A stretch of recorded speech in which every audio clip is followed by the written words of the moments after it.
다음 달부터 생활비 반반씩 내자. 나도 당신이 벌어오는 돈으로 한번 놀아보게. 어느 날 남편이 제게 던진 이 말은 정말 충격이었습니다. 남편과 자식들을 위해 뭐라도 좋은 걸 먹여보겠다고 해마다 달마다 돈을 좀 들였죠. 하지만 남편 눈엔 그저 사치였나 봅니다.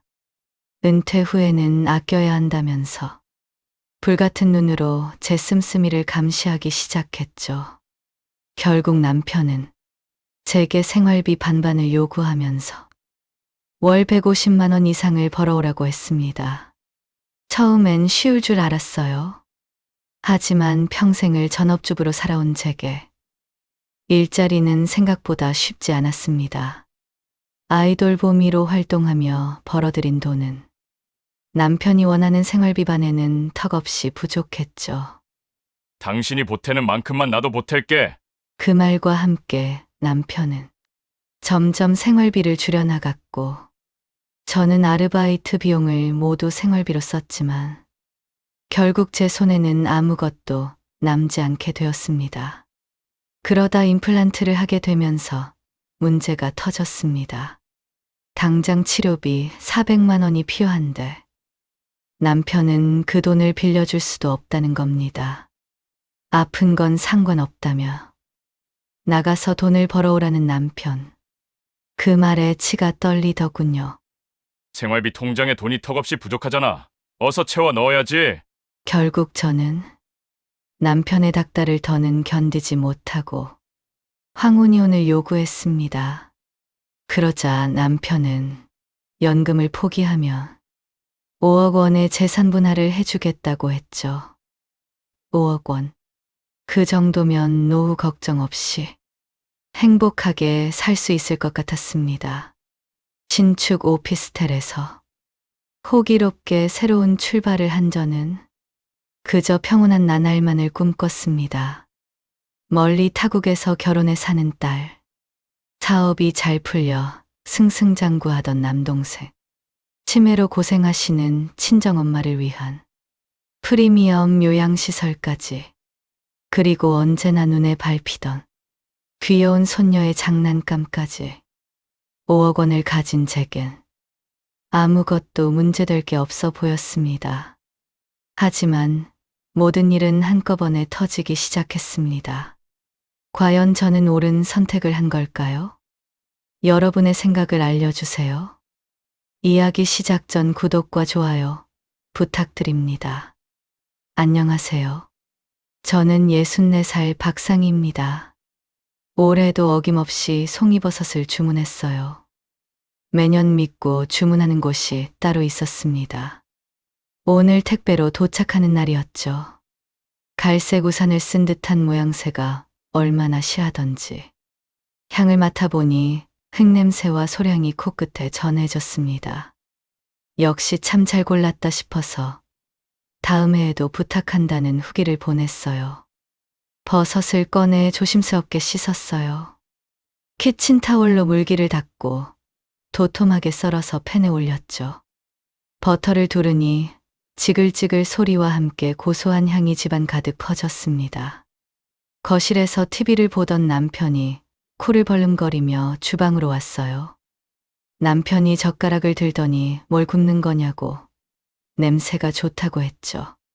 송이버섯이라고 제철이라 사왔다고 대답했어요. 몸에 좋은 거니까 많이 잡수. 한 점을 집어서 남편의 입에 넣어 주었습니다. 남편이 오물오물 씹더니 맛있다는 표정을 지었어요. 그러다 갑자기 눈빛이 변하는 겁니다. 이건 얼마 줬냐고 갑자기 묻는 남편의 질문에 당황했어요. 저는 이건 돈 주고도 못 산다고 말했습니다. 매년 사는 단골 가게라 싸게 샀다고 자랑했죠. 돈을 이렇게 쓰면 남는 게 있어? 남편은 기어코 포장지에 붙은 가격표를 확인하더군요. 저도 젓가락을 탁 내려놓으며 화를 냈습니다. 1년에 겨우 송이버섯 한 번 사는 것도 아깝다는 거예요? 계절에 나는 이런 음식은 보양식입니다. 잘 챙겨 먹으면 병원비를 아끼는 건데 그걸 몰라주는 남편이 야속했죠. 속으로는 궁상맞은 영감, 돈 쓸 줄도 모르는 구두쇠라고 욕했습니다. 하지만 겉으론 침묵했어요. 괜히 싸워봤자 제 입만 아팠죠. 다음 날 친구가 연락을 해왔습니다. 동창들끼리 설악산 단풍놀이 가자고 하더군요. 작년 이맘때 같이 등산하던 멤버들 그대로였습니다. 울긋불긋한 단풍 구경도 하고 싶기도 하고. 다들 간다는데 저만 빠질 수 있나요? 하지만 옷장을 열어봤더니 막막했습니다. 등산복이라곤 2년 전에 산 게 전부였어요. 작년에도 이걸 입고 사진을 찍었는데 이번에도 입긴 좀 그랬죠. 친구들은 매년 새로 사입고 오는데 바람막이만 하나 살까 했더니 가격이 만만치 않았어요. 남편에게 미리 알렸습니다. 등산복이 없어서 하나 사야겠다고 했죠. 도대체 등산복이 왜 필요한 거야? 그냥 있는 옷 입고 가면 되지. 무슨 패션쇼 하러 가는 것도 아니고. 남편은 굳이 옷장에 있던 색바랜 등산복을 끄집어냈습니다. 이건 뭐냐면서 절 뜨끔하게 했어요. 요즘 누가 등산복도 없이 산에 올라요? 그리고 바람 엄청 부는데 얼어 죽을 일 있어요? 저는 괜히 등산복 갖춰 입고 등산화를 신는 건 줄 아냐면서 따졌습니다. 안전하고 편안하게 등산하려면 다 필요한 거라고 했어요. 그리고 옷을 매번 사는 것도 아닌데 이거 하나도 못 사냐고 물었죠. 하지만 남편은 퉁퉁 부은 얼굴로 들은 척도 안 했습니다. 괜히 말을 꺼낸 제 탓일까요? 저는 인터넷으로 세일하는 바람막이 하나를 골라 몰래 결제했어요. 포인트로 저렴하게 샀죠. 역시 난 센스가 있어 만족스러운 쇼핑이었습니다. 며칠이 지났습니다. 새벽부터 버스를 타고 등산을 갔어요. 산이라면 질색하는 남편은 두고 저만 혼자 다녀왔죠. 혼자 집에 있을 남편을 생각해서 단풍빵도 사고 산나물도 기념품으로 샀습니다. 기분 좋게 저녁을 차리는데 갑자기 남편이 제게 통장을 내밀더군요. 이제 생활비는 이 통장에 넣어서 쓰라고 말했죠. 저는 아무런 생각 없이 통장을 열어보았습니다. 잔고는 150만 원. 이게 뭔가 싶어서 남편을 봤더니 표정이 사뭇 진지했어요. 다음 달부터 생활비 반반씩 내자. 당신은 매달 150만 원씩 채워 넣으면 돼. 귀를 의심했습니다. 반반이라고요? 우리가 생활비로 매달 300만 원을 쓴답니다.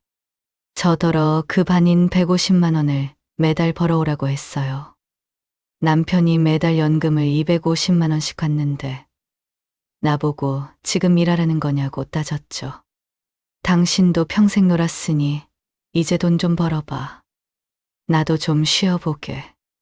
냉정한 말투로 이제 자기 돈은 자기 거랍니다.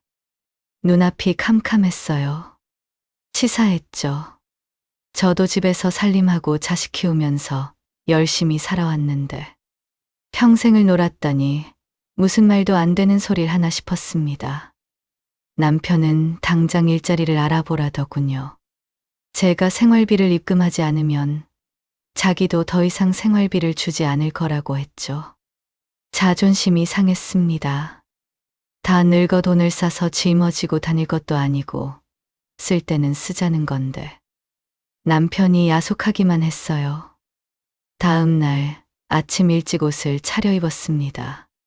친구에게 물어보니 여성인력개발센터에 가면 취업 정보를 준다고 하더군요. 마침 집 근처에 센터가 있길래 연락을 먼저 하고 방문했죠. 나이가 젊은 사람부터 저보다 나이가 더 많아 보이는 사람들까지 일찍부터 많이도 와 있었습니다. 다들 일자리를 찾으러 온 경쟁자라고 생각하니 긴장감이 돌았어요. 상담원이 제 이력서를 보더니 고개를 갸웃했습니다. 아무 경력이 없다고, 자격증도 없다고 난감해했어요. 저는 평생 주부로만 살아왔다고 말했죠. 당장 급한 거 아니시면 자격증 교육을 받으시는 건 어떠세요? 상담원은 뭔가를 배워서 시작하는 게 가장 좋다고 했습니다.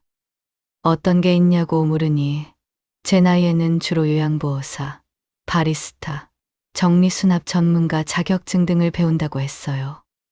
몸도 약한데 남을 돌보는 요양보호사는 힘들 것 같고 그나마 바리스타 자격증이 좋아 보였죠. 하지만 자격증을 따는 데만 3개월 이상이 걸린다고 했습니다. 남편은 당장 다음 달부터 돈을 벌어오라 난리인데 말이죠. 어쩔 수 없이 센터에서 나와 생활정보지를 찾아보았어요. 유명하다는 아르바이트 정보 앱도 살펴보았죠. 집 근처 식당 설거지, 보조나 편의점 아르바이트 자리가 있었어요. 면접을 보러 갔지만 다들 거절했습니다. 이 나이가 되어 무엇을 시작한다는 건 그리 쉽지가 않았어요.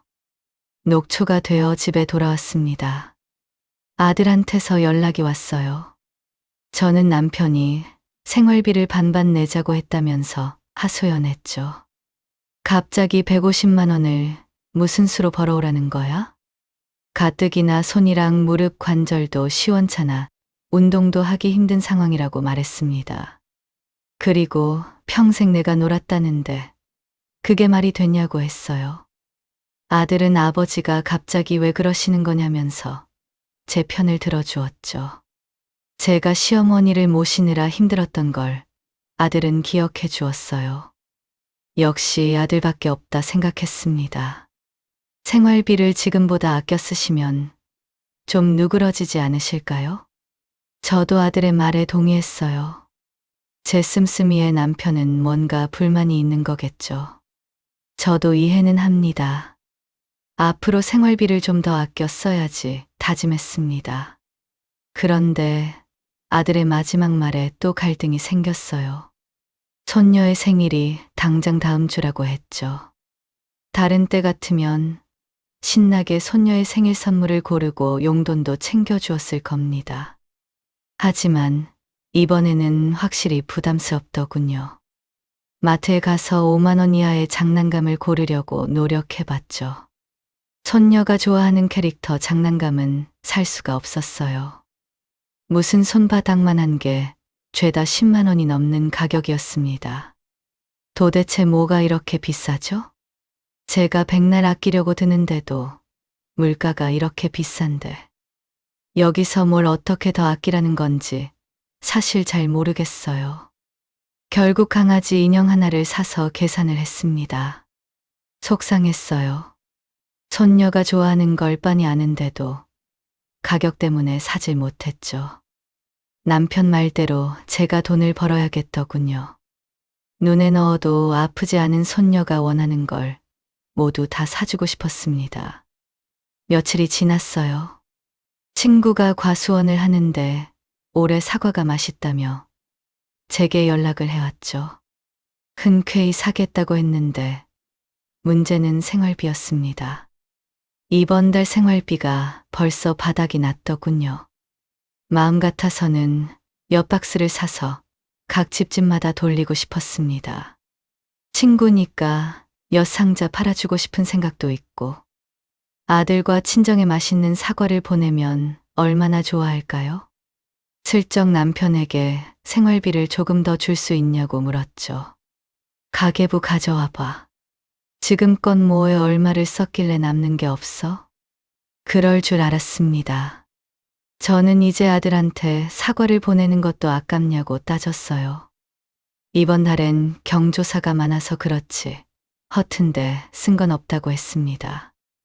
또 물가가 많이 올라서 아낀다고 아꼈는데도 남는 게 없다고 했어요. 그런데도 남편은 절 닥달했습니다. 죽이 되든 밥이 되든 있는 돈에서 알아서 써. 다음 달부턴 150만 원 못 채우면 당장 굶어야 할 거야. 그러면서 아직도 일을 구하지도 않고 뭐 하냐는 겁니다.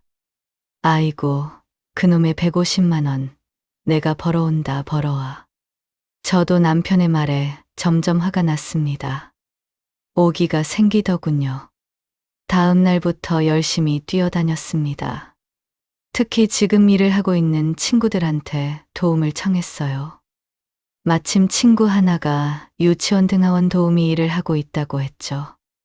맞벌이로 바쁜 가정을 찾아가서 오전과 오후 각각 아이를 유치원에 데려다 주고 집으로 데리고 오는 간단한 일이었습니다. 물론 부모가 돌아올 때까지 저녁 시간 내내 아이를 돌봐주는 일도 포함되어 있었어요. 처음에 친구가 소개시켜 준 가정의 아이는 정말 천사 같았죠. 손녀 또래의 귀여운 아이를 돌보는 일이라 할 만했어요. 하지만 아이의 부모가 갑자기 이사를 가게 되어 저는 금방 또 다른 아이를 맡게 되었죠. 그때부터 일이 쉽지 않았습니다. 베테랑 도우미들도 맡기 싫어할 정도로 까다로운 아이였어요. 제가 마음에 들지 않았는지 겨우 6살 난 아이가 첫날부터 제 발목을 걷어찼습니다. 아이의 엄마는 그런 아이를 보고도 말리지도 않았죠. 업체에 연락을 해서 다른 아이와 연결을 해달라고 했지만 경력이 없는 제겐 선택지가 별로 없었어요. 결국 울며 겨자 먹기로 버티는 수밖에 없었습니다.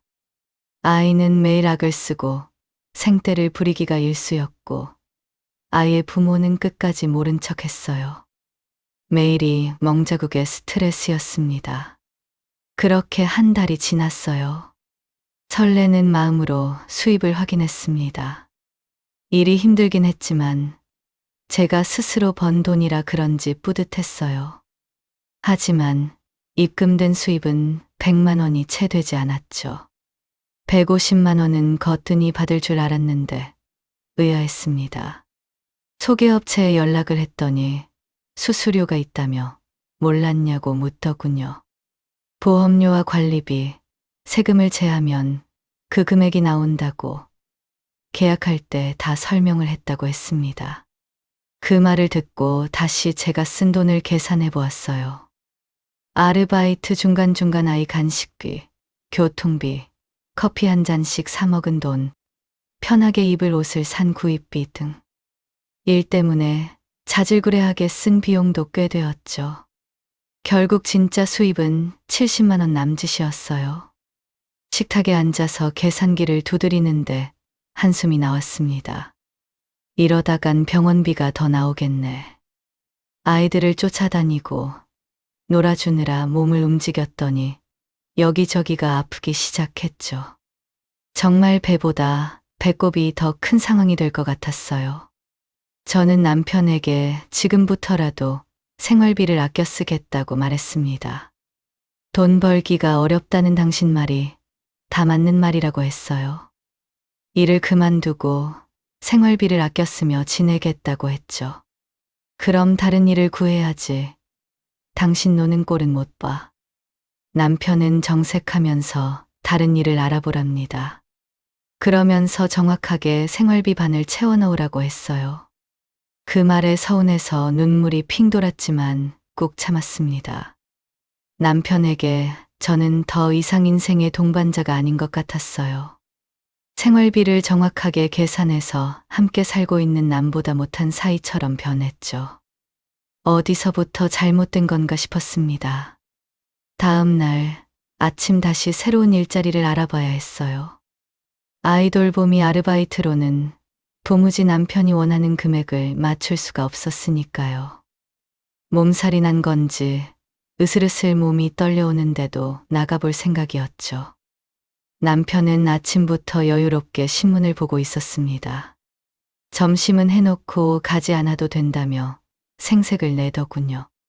친구들과 같이 사 먹기로 했다면서요. 가만히 지켜보니 저더러는 생활비를 맞추라며 그렇게 다그치면서 본인은 정작 인터넷 바둑게임, 색소폰 수업, TV를 보면서 여유롭게 보내고 있었습니다. 몸이 아파서 오늘만 쉴게요. 나만 아픈 몸을 이끌고 일을 하라는 남편이 괘씸하더군요. 마침 비도 오고 컨디션이 좋지 않아서 따뜻한 방 안에 들어가서 누웠습니다. 배째라고 누우면 남편도 별 수 없을 거라고 생각했죠. 아니나 다를까? 남편이 뒤따라 들어오더군요. 누워있는 절 억지로 일으켜 세우더니 이리저리 살펴보았습니다. 멀쩡하기만 하구만. 생활비 벌어와 당장. 저는 남편의 지독함에 결국 울음을 터뜨렸어요. 다른 직업을 구하기 전까지는 아이돌 봄이라도 계속하라고 했죠. 남편의 등살에 집 밖으로 떠밀려 나온 저는 한참을 밖에서 서성였습니다. 내키진 않았지만 결국 다시 아이돌 봄이 일을 하러 갔어요. 집으로 돌아오는 길 생활비 카드를 확인해 보았습니다. 이번 달 생활비는 정말 딱 반만 입금되어 있었어요. 집에 올 때는 일주일치 먹을 것을 사오라는 남편의 메시지도 도착해 있었죠. 마트에 들렀습니다. 손에 잡히는 것마다 10,000원은 좋게 넘었죠. 그렇다고 식단을 바꾸면 남편은 또 그걸 트집 삼아 지독하게 굴 것 같았습니다. 결국 제가 못 먹더라도 남편 것만은 사야지 별 수 있나요? 하루 종일 시간을 써서 일하는데도 제겐 남는 것도 없었습니다. 번 돈을 모두 생활비로 쏟아부었는데 말이에요. 심지어 제가 먹고 싶은 것도 마음대로 사 먹지 못하는 상황이 되었습니다. 정말 허무했죠. 일은 어느 정도 익숙해졌습니다. 하지만 몸이 자주 아파오더군요. 종일 천방지축 아이들을 따라다니고 움직이니 허리와 무릎이 남아나질 않았죠. 한의원에 가서 침이라도 맞으면 좋아질 것 같은데 문제는 한 번 다녀오는데 30,000원씩 깨진다는 점이었어요. 홈쇼핑에서 봤던 안마의자 광고가 떠올랐습니다. 월 렌탈료가 50,000원이라는데 이 정도면 한의원 2번 정도 다녀왔다고 생각하면 되는 거였죠. 안마의자는 한 달 내내 마음대로 쓸 수 있으니까요. 거실 한 구석에 안마의자를 놓았습니다. 과연 효과는 만족스러웠어요. 딱딱하게 굳은 몸이 부드러워지고 피로가 풀리는 기분이 들었죠. 저녁에 남편이 들어와서 예상대로 눈을 부라렸습니다. 이게 뭐냐면서 누가 이런 걸 사라고 했냐며 불같이 화를 냈어요. 비용을 아무리 설명해도 들은 척도 하지 않았죠. 남편은 안마를 한번 받아보라는 제 말에 오히려 안마의자의 코드를 빼버리더군요. 전기세는 조상이 내주냐? 당장 반품해.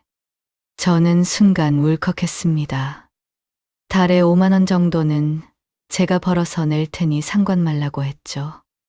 당신은 매일 놀러 다니면서 몸이 아픈 나는 안마의자도 하나 못 쓰냐며 따졌어요. 남편은 그저 차가운 표정으로 저를 노려보기만 했습니다. 며칠이 지났습니다. 제가 돌보는 아이의 엄마한테서 연락이 왔어요. 아이가 유치원에서도 문제를 일으켰다고 했습니다. 그래서 더 이상 돌보미 서비스를 받지 않는다고 했죠. 부모가 직접 돌보기로 했답니다. 속으로 잠깐 만세를 불렀어요. 하지만 마냥 좋아할 수만은 없었죠.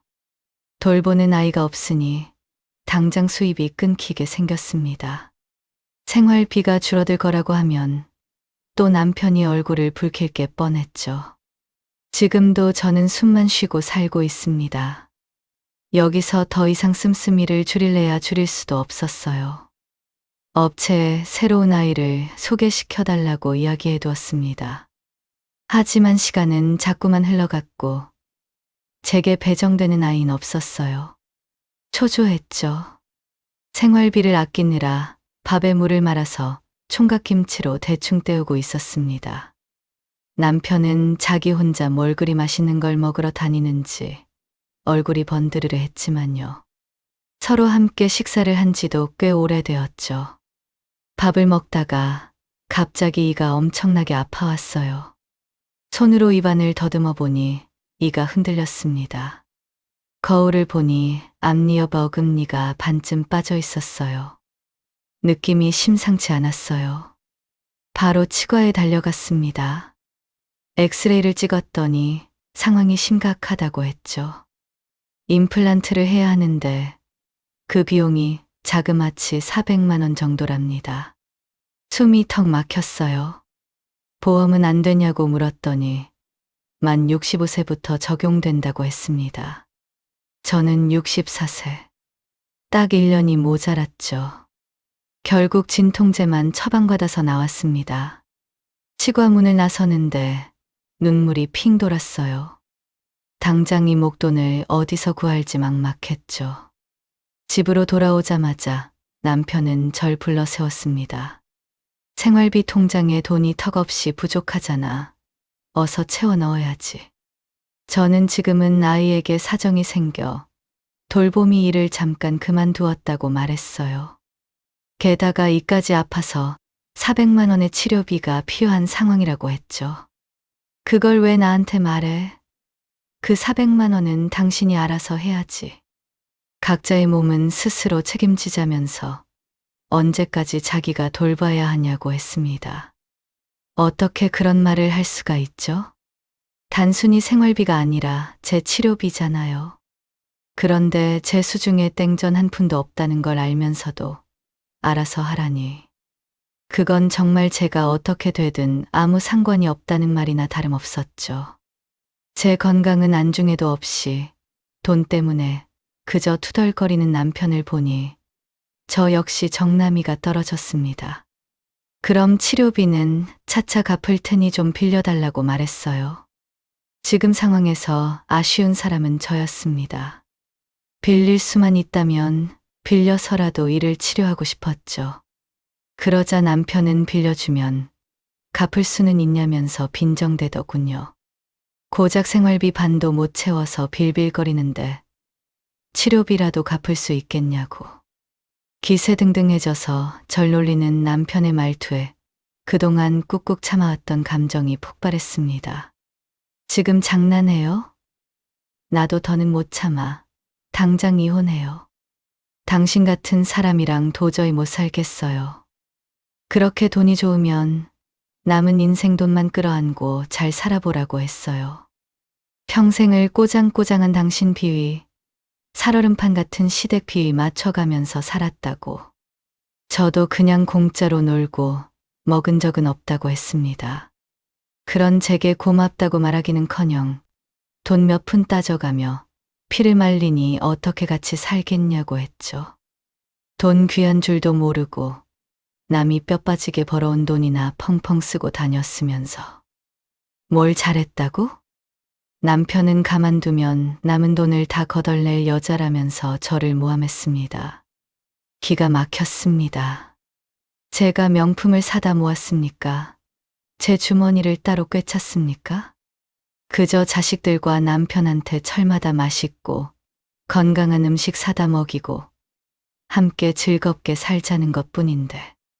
그동안 속으로는 절 도둑 취급이나 했을 남편이 원망스러웠어요. 남편은 차마 이혼까지는 생각하지 않았다고 했습니다. 제가 싹싹 빌고 쥐죽은 듯 살면 용서해 줄 생각이었다고. 하지만 뭘 잘했다고.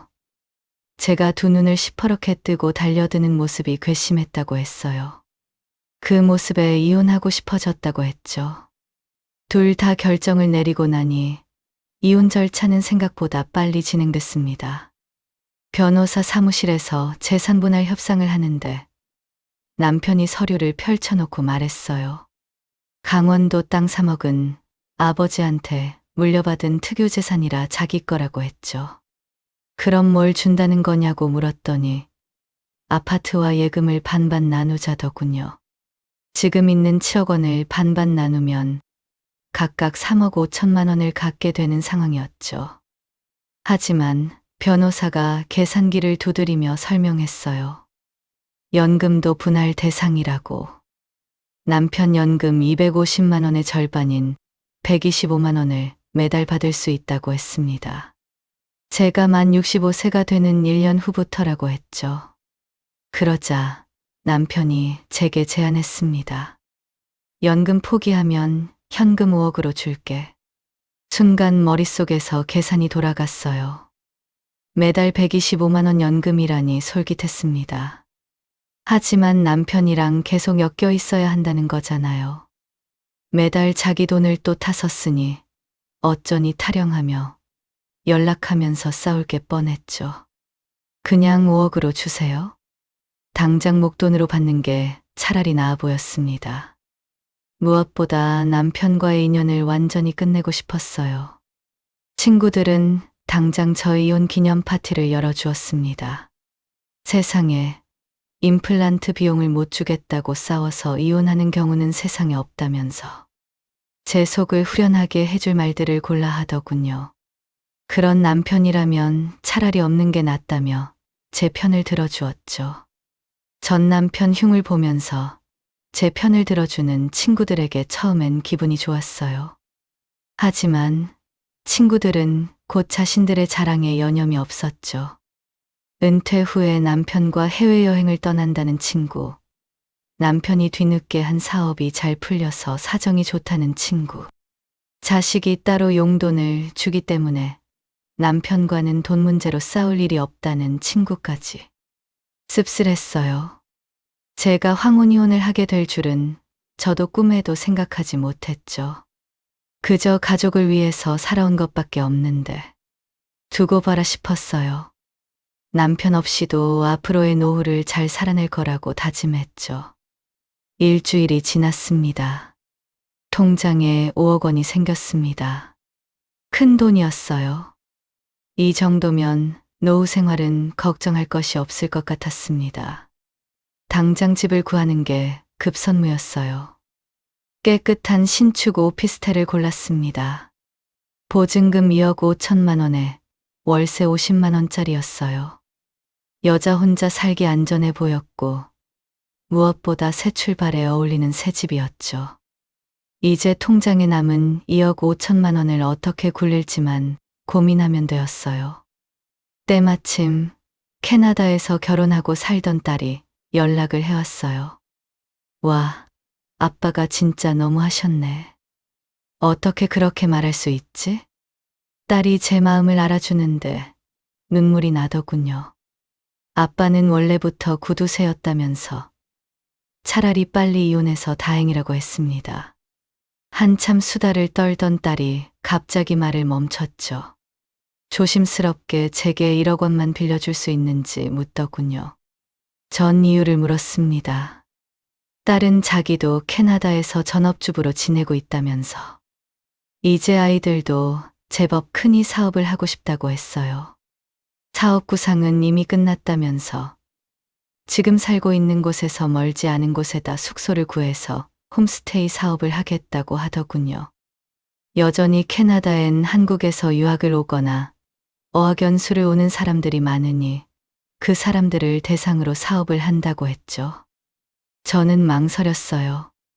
딸은 그러면 그냥 그 큰 돈을 그저 묵혀만 둘 거냐면서 어딘가에는 투자를 해야 돈을 벌 수 있다면서 저를 부추겼죠. 대신 매달 150만 원씩을 수익금으로 돌려주겠다면서요. 원금은 원금대로 갚아준다고 했습니다. 만약 사업이 어려워지거나 망해도 여긴 벌릴 수 있는 사업이 무궁무진하다면서 엄마도 여차하면 캐나다에 들어와서 함께 살자는 딸의 말에 저는 혹했습니다.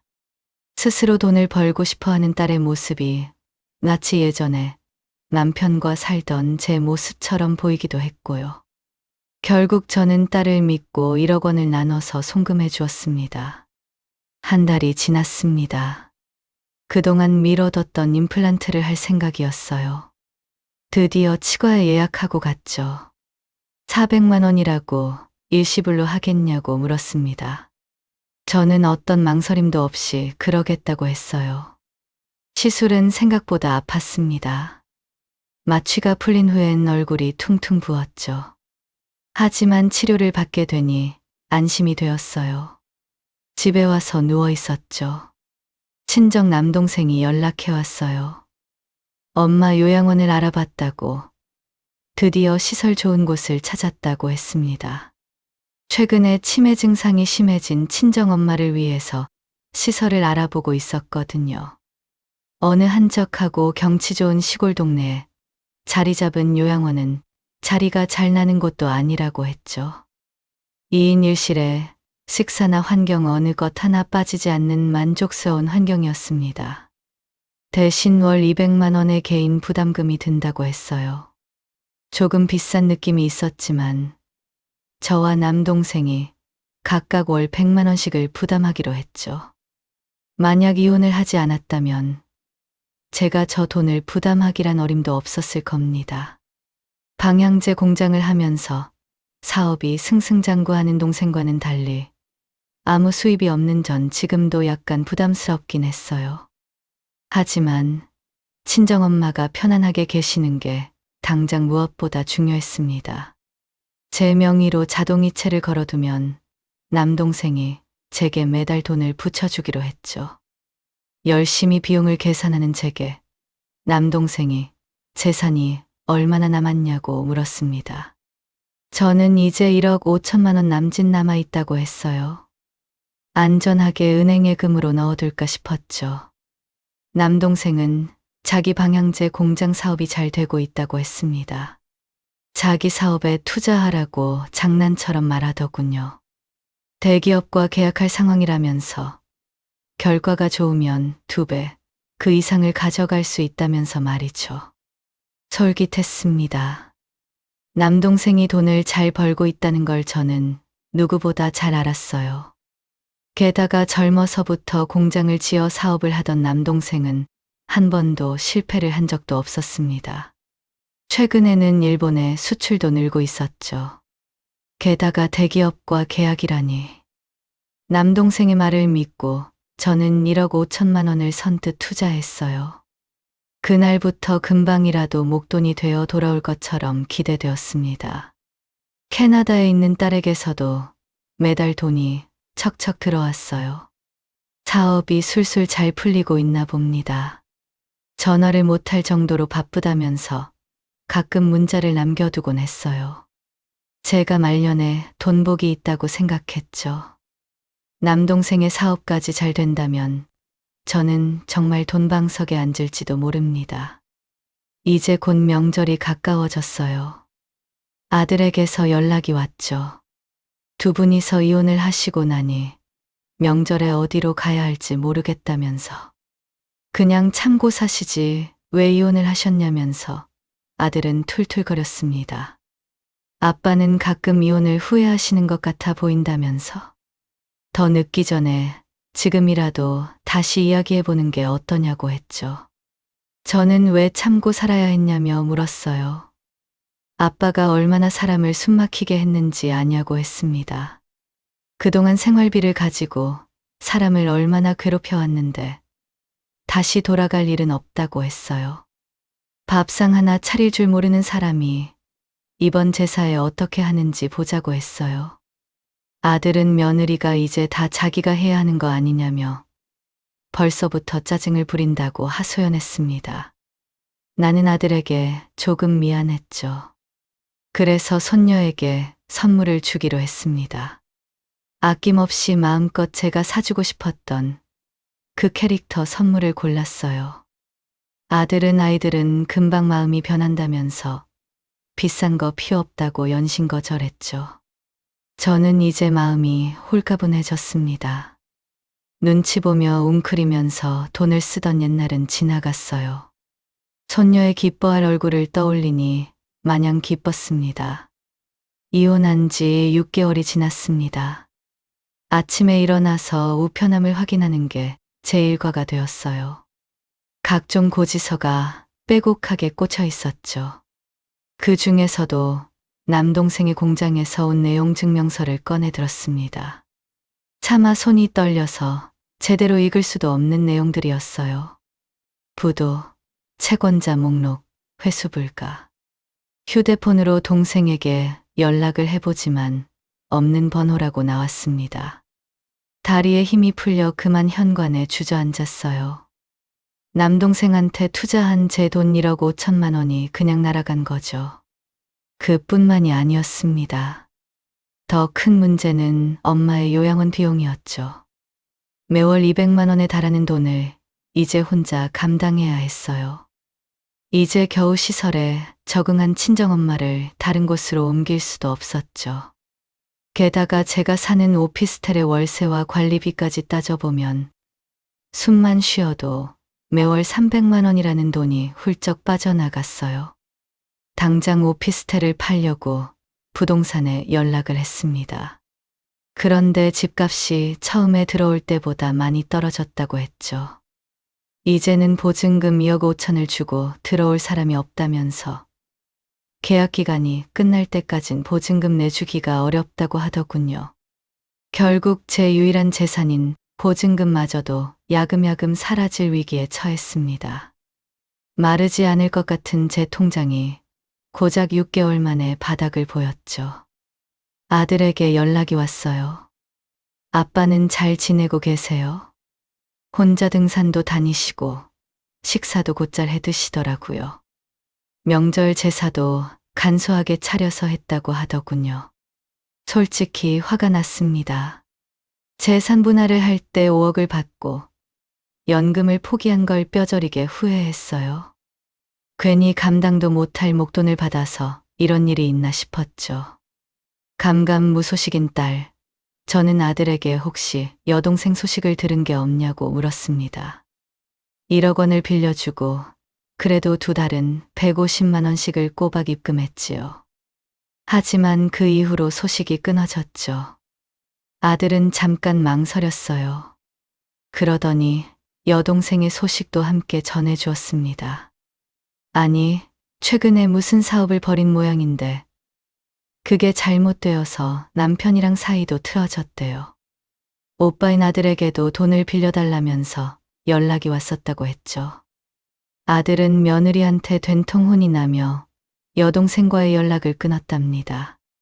간도 크지, 무슨 생각인지, 그렇게 큰 사고를 쳤는지 모르겠다면서 혀를 찼어요. 아들은 여동생이 이혼하면 곧 한국으로 들어오지 않겠냐면서 자기와는 사이가 틀어졌으니 제게 연락을 할 거라고 예상했습니다. 하지만 저는 직감했어요. 이제 딸한테도 돈을 받을 수 없다는 사실을 말이죠. 딸은 결코 제게 다시 연락을 먼저 하지 않을 거예요. 어디에도 희망은 없었습니다. 다시 어떻게든 돈을 벌어야 했어요. 결국 저는 요양보호사 자격증을 따기 위해 교육을 받았죠. 얼마 후에 실습을 나갔어요. 당장 찬 밥과 더운 밥을 가릴 처지가 아니었죠. 하지만 이제 겨우 실습일 뿐인데 허리와 손목이 끊어질 듯 아팠어요. 과연 제가 이 일을 계속할 수 있을지도 의문이었죠.